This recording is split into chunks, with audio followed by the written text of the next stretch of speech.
चलेगा, तानाशाही नहीं चलेगा, तानाशाही नहीं चलेगा।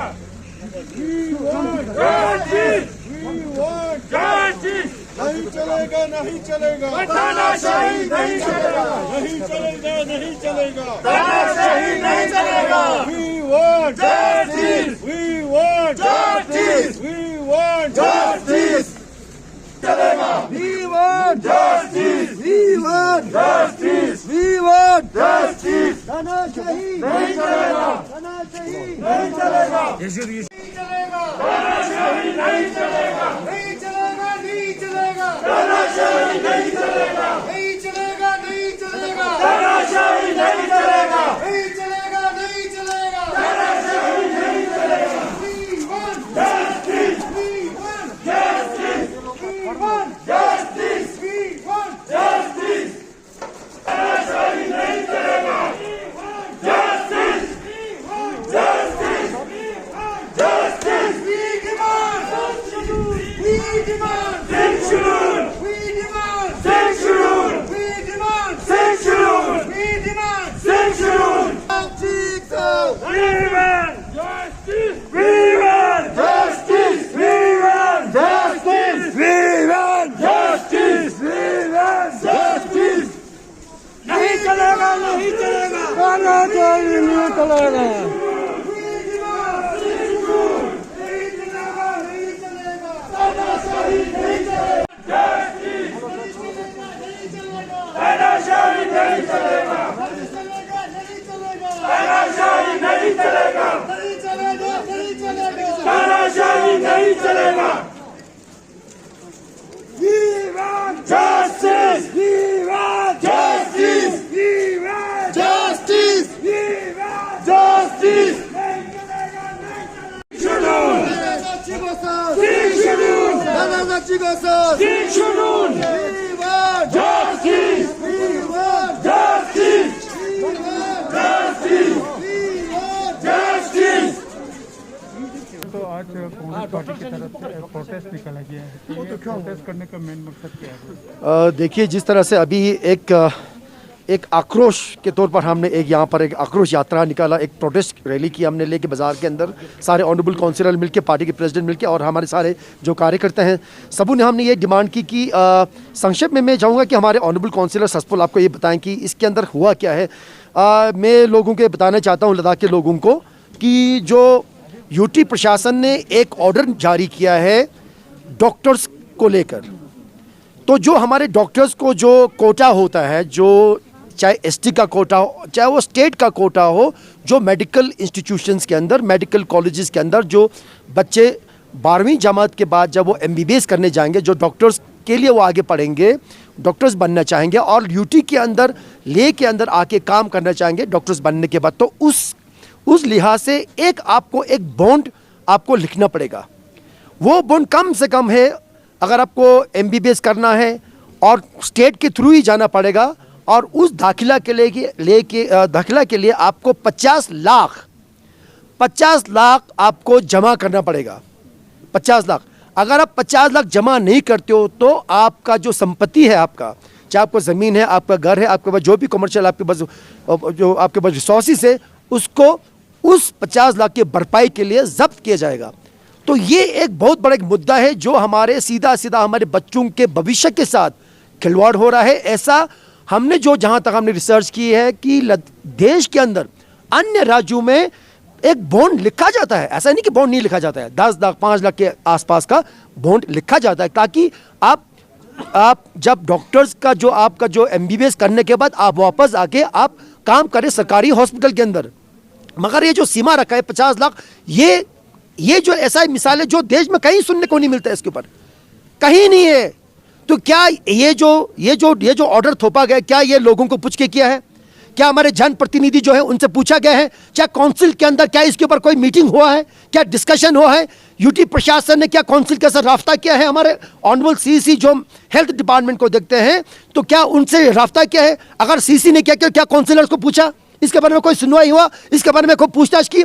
ये कैसे थोपा गया? मैं चाहूंगा कि हमारे ऑनरेबल काउंसिलर ससपोल रसमल्ला जी इसके बाद संक्षेप में इसके अंदर जो मेन इसके अंदर जो पॉइंट्स है वो जरा बताएं मीडिया को। जी, हमारा सबसे जो ज़रूरी मुद्दा है वो ये है कि ये आपने किस से पूछ के किया? क्या हम लद्दाखी लोग, टेक्निकलिटीज़ में घुसने से पहले मैं पूछूंगा, क्या हम लद्दाखी लोग भारत के बाशिंदे हैं कि नहीं? क्या हम डेमोक्रेसी में रहते हैं कि नहीं रहते हैं? आज जब बच्चों को दिक्कत हो रही है तो पूछ हमसे रहे हैं, आप सेक्रेटरी से आगे नहीं रहे हैं, क्योंकि आप उनको ऑफिस से निकाल देते हैं। आपने उनको कहा कि जब हम जम्मू कश्मीर में थे तब हम ये लागू करना चाहते थे पर होने नहीं दिया। वो क्यों नहीं हुआ? क्योंकि वहां पे जनप्रतिनिधियों का लेजिस्लेटिव असेंबली था, उन्होंने होने नहीं दिया। हम लोगों के यहां स्टेट लेवल का लेजिस्लेटिव बॉडी नहीं है, तो आप लोग फायदा उठाएंगे, आप लोग मानेंगे कि हम बेवकूफ हैं। नहीं चलेगा सर, बिल्कुल नहीं चलेगा। हमें सड़क पे लेटना क्यों ना पड़ जाए, अब हम आपके पास लेटर लेके परमिशन लेके हाथ जोड़ते हुए नहीं आएंगे। ये मैं फिर से कह रहा हूं। आप लोगों को लगता होगा एक प्रोटेस्ट होगा उसके बाद बंद हो जाएगा, नहीं चलेगा सर। जब तक ये बॉन्ड जो आप लोगों ने, ये मुझे लगता है किसी जूनियर को एक रात में लिख के लाने के लिए कहा गया और लिख के ले आए आप लोग। आप लोगों को शर्म आनी चाहिए ऐसे बॉन्ड पे साइन करने से पहले ये सोच के कि यार इस पे सवाल उठेगा, लोगों के पास दिमाग है, लोग सवाल उठाएंगे, ये सोच के आप लोगों को थोड़ा अच्छे से लिखना चाहिए था बॉन्ड। एक एग्रीमेंट में, एक बॉन्ड में दोनों तरफ के वो रखे होते हैं कि नहीं होते? इसमें सिर्फ एडमिनिस्ट्रेशन का पक्ष रखा हुआ है। मैं आपको डिटेल में अगर बताऊं तो अगर हमारे बच्चे एमबीबीएस पढ़ना चाहे या पीजी कोर्स करने जाना चाहे तो आपको पहले कंपलसरी लद्दाख आके कोर्स करना पड़ेगा। ठीक है, बहुत बढ़िया है, हम वैसे भी लद्दाख आना चाहते हैं, आप जॉब तो दीजिए, हम आना चाहते हैं।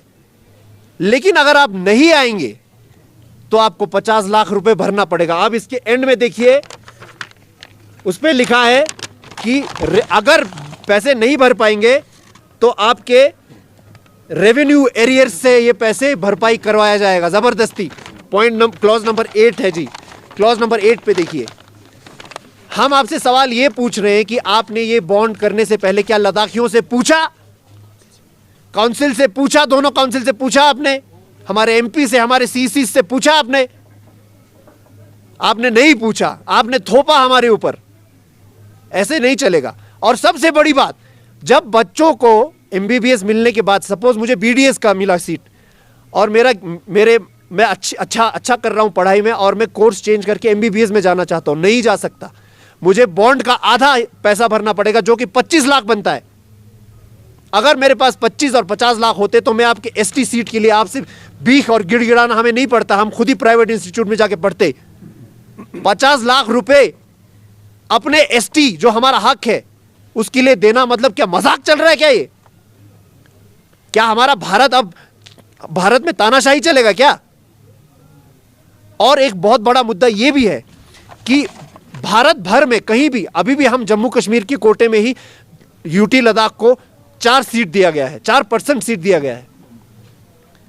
उसके अलावा हम कहीं जाके भी डॉक्टरी कर ही नहीं सकते। क्या मजाक है ये? 2 साल हो गए यूटी मिले हुए, कहने को तो केंद्र शासित प्रदेश है, केंद्र से हमें क्या मिल रहा है भैया? कुछ नहीं मिल रहा है। क्यों नहीं है हमारे हर स्टेट में कोटा?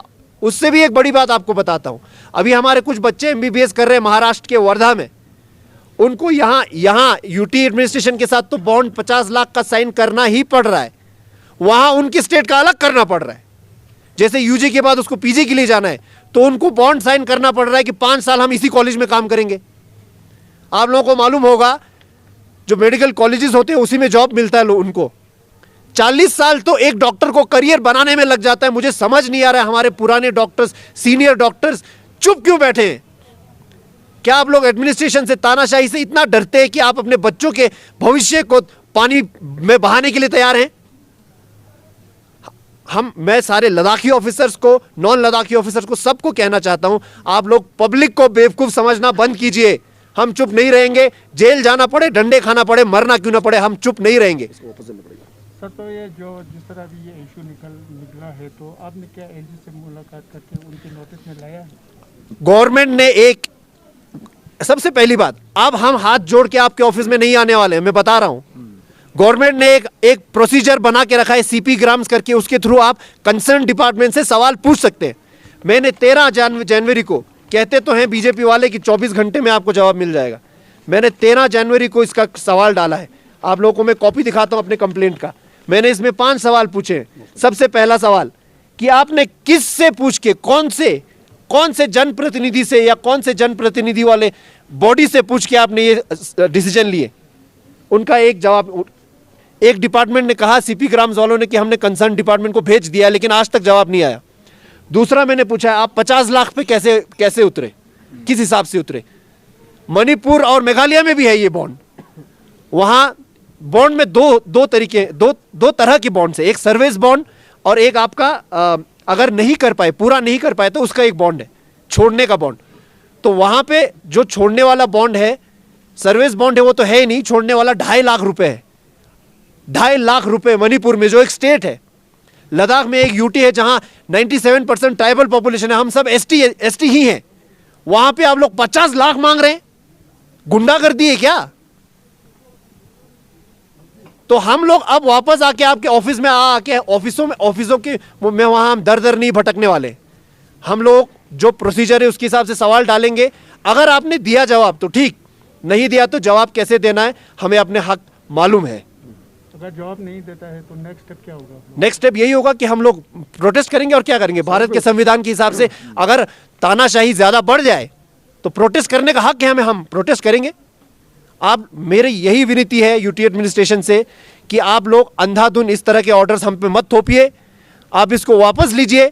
उसके बाद अगर आप हमसे पूछ के, अगर हम कहेंगे कि हमें 10 करोड़ देने का मन है तो फिर उसके हिसाब से कीजिए। आप, हम कहेंगे हम 10 रुपए ही देना चाहते तो हमसे पूछ के कीजिए। हम भारत में रहते हैं कि नहीं रहते? हमारे सेक्रेटरी साहब के पास ये बेचारे बच्चे गए, डॉक्टर्स ज्यादातर ऐसे होते, पढ़ाई में अच्छे होते, बोलने में ज्यादा अच्छे नहीं होते, उनको डांट के बाहर निकाल दिया गया। आप हमारे बच्चों के साथ ऐसा नहीं कर सकते। ये पता नहीं जिन्होंने साइन किया है कोई IRS है, कहते तो हैं IRS है, लेकिन ये बॉन्ड देख के तो नहीं लगता कि उनको अपनी इज्जत की कोई चिंता है, क्योंकि ये बॉन्ड पढ़ के कोई भी पढ़ा लिखा आदमी हंस पड़ेगा। Iftikhar Ahmad Chaudhary, IRS additional secretary, health and medical education department, आपसे मैं विनती करता हूं, सबसे पहले तो आप अपनी इज्जत के लिए एक ऐसा बॉन्ड लिखिए जिसमें लगे कि इन्होंने दिमाग लगाया है, जिसमें लगे कि ये लोगों की भलाई चाहते हैं, इसीलिए कर रहे हैं। जस्ट बिकॉज आप कहते हैं कि यहां डॉक्टर्स की कमी है तो आप 50 लाख थोपेंगे हम पे, हमारी जमीन हड़पने की बात करेंगे? क्या लगता है आप लोगों को हमारा दिमाग नहीं है क्या?